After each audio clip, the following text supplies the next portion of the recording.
Hi, welcome back to the Advocacy Update. I'm Jen Goodale, and this is Cory Titus, and the president's budget just dropped yesterday. So what the heck is the president's budget?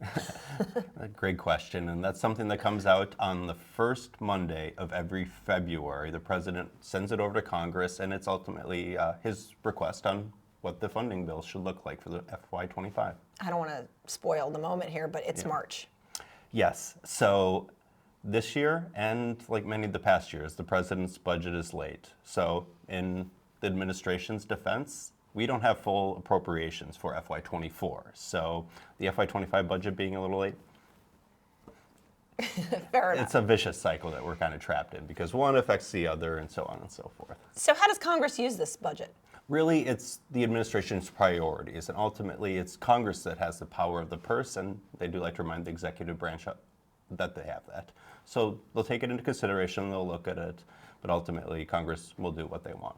What are some of the limitations the president faced while he was creating this budget?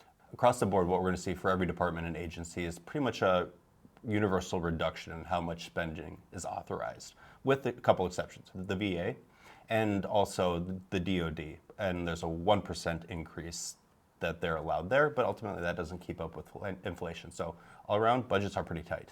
So we dug into the defense budget, and what sparked your interest?